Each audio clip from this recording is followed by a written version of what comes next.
Selamat pagi anak-anak. Nah, hari ini kita akan melanjutkan pelajaran tema kita. Materinya masih materi bahasa Indonesia. Nah, pada hari ini kita masuk di subtema yang keempat, yaitu keajaiban perubahan wujud benda. Nah, yang pertama mau kita pelajari adalah mengidentifikasi informasi tentang perubahan wujud benda dari teks cerita.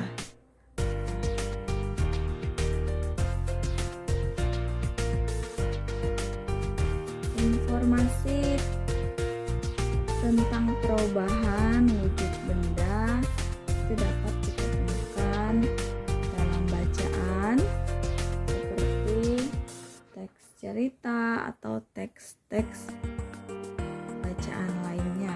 Nah, untuk menemukan informasi tentang perubahan wujud benda dapat kita melakukan beberapa hal. Sama dengan yang kemarin, yang pertama kita harus membaca dulu teksnya, membaca dengan seksama. Lalu kita menandai kalimat-kalimat yang mengandung informasi penting.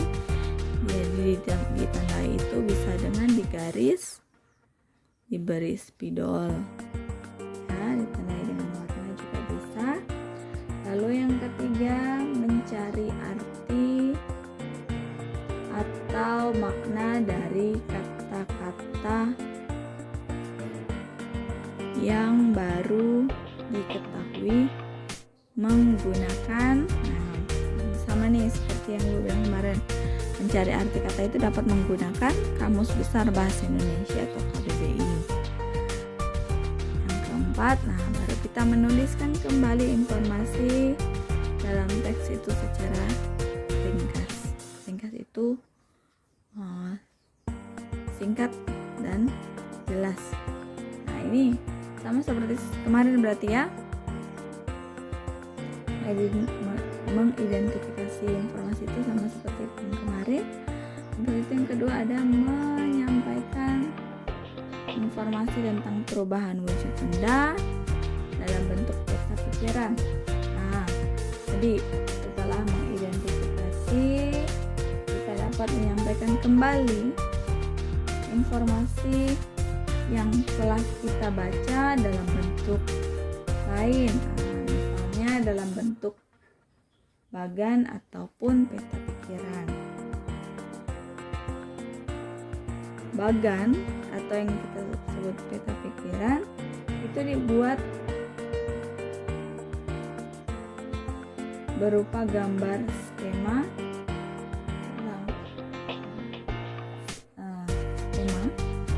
Nanti itu untuk mempermudah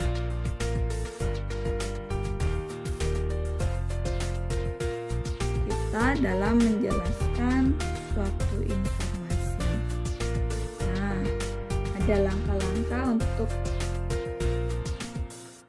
membuat peta pikiran.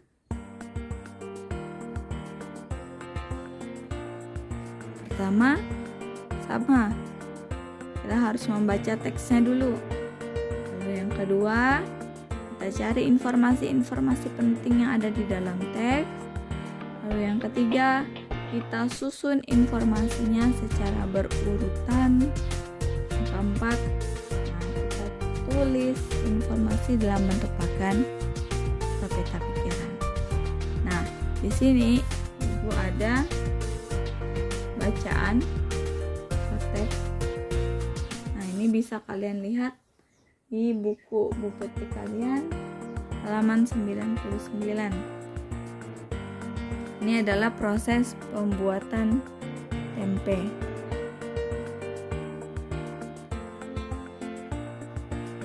Proses pembuatan tempe dapat dilakukan secara sederhana. Bahan-bahan yang diperlukan antara lain kacang kedelai, ragi, dan air bersih. Langkah pembuatannya yang pertama yaitu rebuslah kacang kedelai pilihan sampai kulit kacangnya mengelupas. Selanjutnya, tiriskan kedelai yang sudah direbus dan rendam ke dalam air bersih selama setengah hari. Setelah itu, tiriskan dan cuci sampai bersih. Hal ini dilakukan berulang kali sampai kedelai terpisah dari kulitnya. Kedelai kemudian dikukus sampai matang, kurang lebih 1,5 jam. Selanjutnya, angkat dan diangin-anginkan. Setelah dingin, kedelai diberi ragi secukupnya. Aduk sampai rata dan bungkus menggunakan daun pisang selama 2 hari. Kedelai yang sudah dibungkus dibiarkan untuk mengalami proses fermentasi. Fermentasi adalah proses penguraian bahan organik dengan bantuan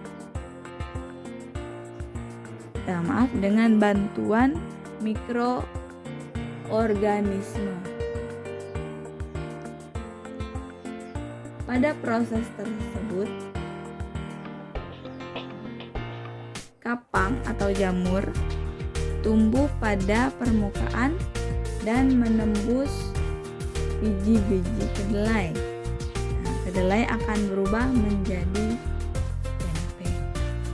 Nah, ini adalah teks tentang proses pembuatan kedelai. Nah, dari teks ini bisa dibuat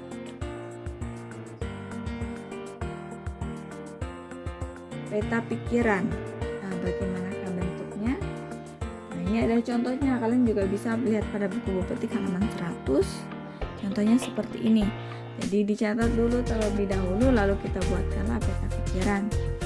Di sini yang pertama itu kacang kedelai direbus sampai terkelupas kulitnya. Lalu kacang kedelai ditiriskan. Yang ketiga, kacang kedelai dicuci menggunakan air sampai bersih. Nah, ini dilakukan pencucian sampai kulit kedelai terkelupas semua. Selanjutnya, kedelai dikukus sampai matang dan angkat kedelai. Lalu berikan ragi secukupnya. Bungkus kedelai yang telah diberi ragi, kedelai akan berubah menjadi tempe. Nah, ini adalah peta pikiran dari bacaan proses pembuatan kedelai tadi. Nah, sekarang kita akan melihat perubahan wujud benda yang terjadi di sekitar kita. Nah, setiap hari terjadi perubahan alam di sekitar kita. Perubahan alam itu contohnya adalah perubahan wujud.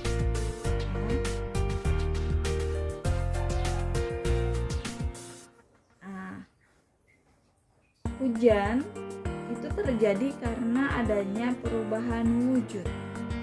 Lalu, makanan yang biasa kita makan itu terasa enak karena adanya garam yang diperoleh dari perubahan wujud.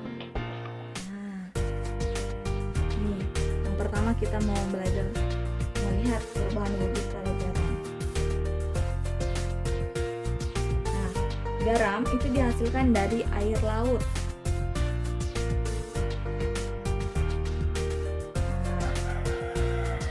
Yang membuat garam itu adalah petani garam. Mereka membuat ladang garam. Nah, ladang garam itu berbentuk tambak-tambak untuk menampung air laut. Jadi air laut itu ditampung.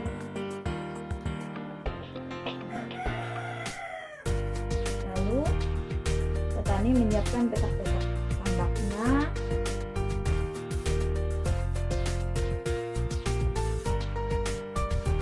Setelah tambak garam dibuat, lalu tambaknya itu diisi dengan air laut dengan kedalaman tertentu. Nah, air laut yang terkena sinar matahari itu nanti akan menguap dan meninggalkan kristal-kristal garam. Itulah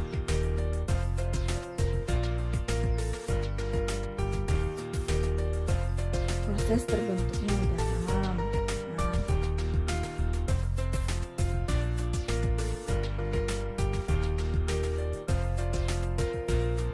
Jadi garam itu terbentuk dari air laut yang menguap karena terkena sinar matahari. Lalu yang kedua itu ada perubahan wujud pada pakaian basah. Nah, pakaian yang basah itu akan mengering jika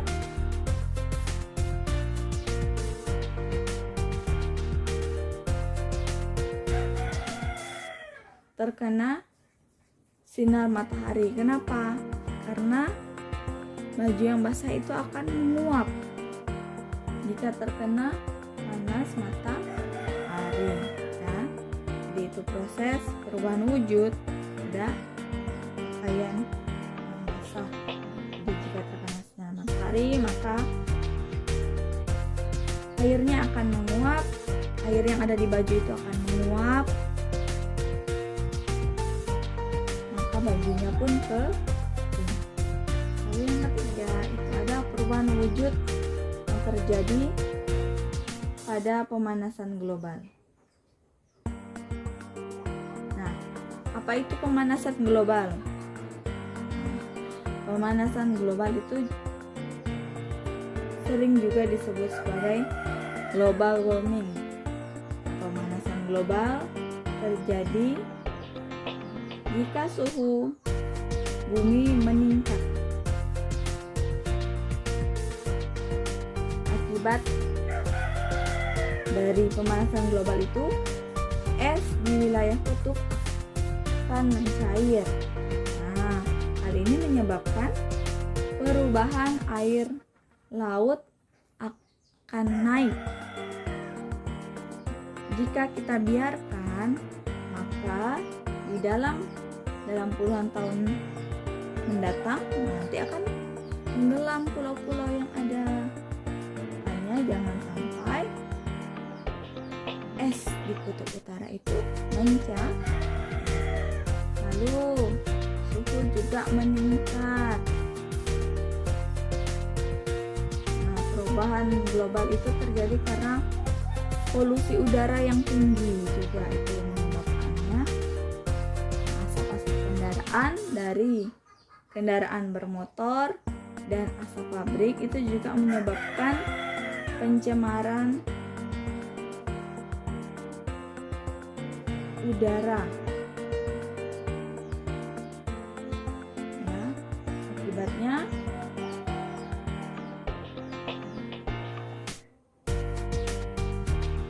pancaran sinar matahari itu tidak bisa keluar dari bumi. Nah, sehingga suhu bumi semakin meningkat.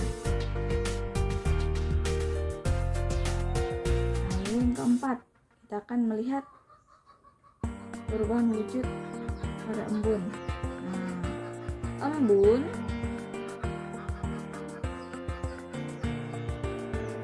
juga merupakan peristiwa perubahan wujud di sekitar kita. Nah, embun itu terjadi karena di pagi hari itu udaranya sangat dingin kalau pagi hari. Oleh karena itu, uap air yang berwujud gas, jadi uap air itu berwujud gas, itu berubah menjadi air. Air itu sudah berwujud cair ya. Nah, jadi sehingga perubahan wujud dari gas menjadi cair itu kita sebut mengembun.